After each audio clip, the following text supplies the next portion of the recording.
Welcome back to Media7. The 2009 release of the feature film Frequently Asked Questions About Time Travel did not go well. It never opened in America because its distributor, a division of Warner, collapsed. Its British distributor dumped it from theatres after 2 weeks to make room for the next blockbuster. And then its producer, Neil Peplow, noticed something. Comments on the film industry website, the Internet Movie Database, outnumbered actual DVD sales. He eventually discovered that it had been downloaded 1.3 million times via file-sharing sites.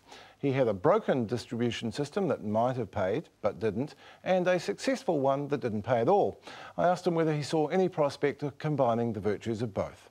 I got angry when I heard that it had been downloaded 1.3 million times, but ultimately there was a distributor between me and that income. So as soon as I've made a pact with that distributor, the distributor takes responsibility for the marketing. And the distributor, in this case, did online advertising, but what they didn't do is engage with the audience. So they didn't see the internet as a way of creating a conversation with an audience that would become the kind of the core ambassadors for that film. What they saw it as, okay, we'll put a poster on a magazine site, or we'll put a classified ad in Google. So they didn't think of clever ways of getting people's attention, because ultimately the old studio model is by TV advertising, which is still very effective, by print advertising, and use star power to get the attention. Whereas I think more and more they're going to have to think about ownership of the audience of each individual title, so that they engage on a much more one-to-one basis.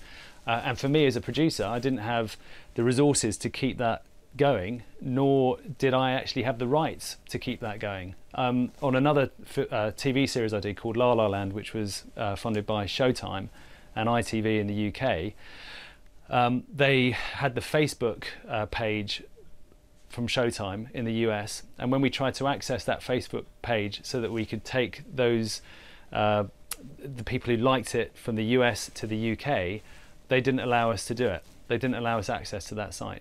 They kept ownership of it. So they didn't create a global audience. They were just more interested in, it's ours, we're going to keep it, and you know, you're going to have to rebuild your social media campaign separately. You praised the French three-strike system. Do you accept that many people view internet access as a human right now, and that's why they're offended by such laws? No one knows what the right way about this is, but what you have is two massive lobby groups in Washington who are loggerheads with each other. You have the entertainment content industry, who've traditionally had a lot of support from federal government because they can see it as a way of the US increasing its soft power worldwide, versus this new grouping, which is the technology grouping, who actually have become the ambassadors for the US in a new way. So you look at the way Facebook has influenced the world, or the way that Google has influenced the world, and what you're seeing is a shift in power towards the technologists. And also worldwide, the global broadband access industry is worth around $270 billion. Global box office last year was only $55 billion.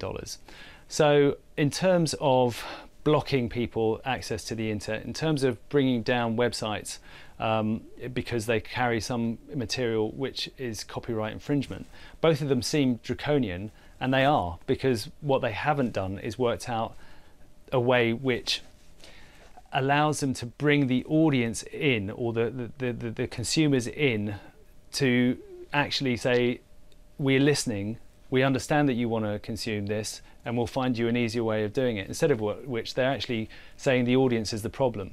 And that's alienating the audience. And the arguments around freedom of speech, the arguments around of human rights in terms of access to the internet, are very strong, powerful and emotive arguments. And so the fact that they're treating the consumers as idiots, or almost as criminals, plus they can be seen to be attacking something which has enriched everybody's lives through education, through retail, through through communication, that you can understand why it's had such a reaction, such a bad reaction worldwide. Well, Rick, earlier in that interview, the extended version will be online. Neil Peplow had actually praised the French three-strike system, which has been so controversial here. 3 strikes, then you're off the internet. And it wasn't until I challenged them on it, they acknowledged that yeah, perhaps internet access was a human right and people would find its removal offensive. Where do we draw the line on that? Is any government getting it right? I think you can safely say no at the moment. And I think what you can see from the French system and what's happened since that around the world is that that system is an outlier now.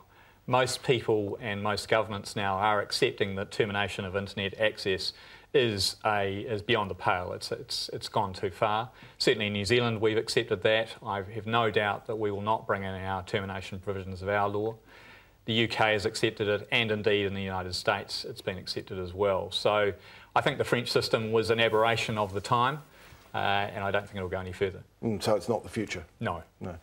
Simon, I was quite interested. I went to the website and the Twitter account for that film.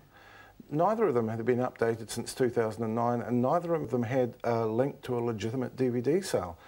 This is an industry that really needs to get a grip on what's going on. Yeah, I think it does. There's, rather than attacking some of these sites, there's got to be a way to monetize them. I think if you look through the indictment for Kim Dotcom, I think it's on page 5, they talk about how he was scraping YouTube. They conspired to scrape YouTube in 2006. Now in 2006, if you look back, YouTube was an illegitimate site. It was full of stuff which breached copyright. Somewhere along the line, the record company sat down and said, and the film company sat down and said, how do we monetize this? So they built algorithms. And now they're all making money out of YouTube. Every time we watch a video on YouTube, somebody gets paid mostly, unless it's some kid, with a cat or whatever. And we're not talking about a lot of money though, are we? No, but if you've got 4 or 5 million views on something, it starts to build up. And here we have a website which, I think there's all sorts of very strange, quite amateurish sides to the Megaupload thing. But we've also got a site which attracts hundreds of millions of people.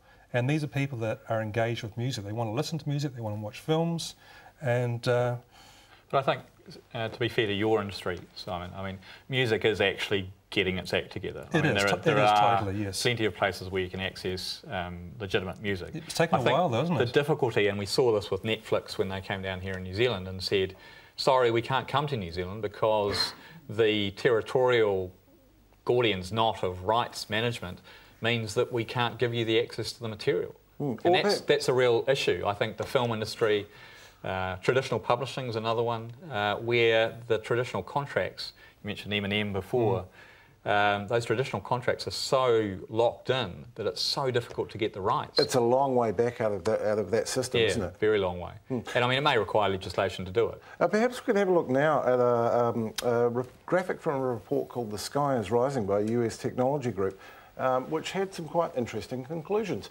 Basically, the film and music industry revenues in the last few years have grown, along with pretty much every other part of the entertainment system. Where's the money there, Simon? It's all over the place. When I first started making records a long, long time ago, we were reliant upon somebody walking into a record shop and buying an LP in those days, and we got paid a fee for the LP sales and a fee for the publishing. And you got paid nothing else. You were lucky if you got your performance money out of APRA. You were lucky if you got your performance, well, you didn't get your performance money for the master. And along the way, the industry has found different ways of monetarising all sorts of different bits and pieces. So every time you buy a computer game, or you watch a computer game and play it on Facebook, somebody gets paid. There's a cent here, 2 cents there. The fear of not making money out of their recorded music has forced artists back onto the road again. I mean, you look around New Zealand at the moment, the number of acts that are coming through here, it's a global thing too. It's not just the New Zealand dollar that's doing it. People are out there and they're playing again. And yet, some of the services that were supposed to be saving the industry, the streaming services like Spotify, which is soon to debut in this market, Audio, which is here now, don't seem to be delivering a lot of money to artists. In fact, very little. Why? There's a couple of things there. First of all, they're still reliant upon those old models. So you got, I mean, there was that thing last year where Lady Gaga got $1.63 or whatever it was, something like that for her royalties. But she's probably getting paid on the other side too, through her publishing and performance. People tend to treat those things as a sale. It should probably be treated as online media. It's a radio station, basically. So you get paid a little bit for that.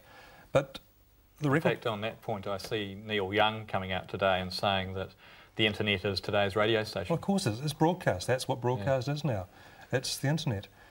And also, people like the major label artists, not so much the indie artists, but the major label artists are still stuck with these old contracts. So they're getting paid 13% less packaging deductions on 90% of sales. On digital on goods. digital stuff. It's just ludicrous. So, just to conclude briefly, I spoke to someone on the independent side of the industry here, fairly senior, who told me that monetised file sharing was their dream. Can we make a system that harnesses the network and pays people? Oh, I think we'll have to. I mean, the internet was designed to route around barriers and problems, and unless we work out the way to monetise that, then the system is lost, and people will have to do it. That's what startups are all about.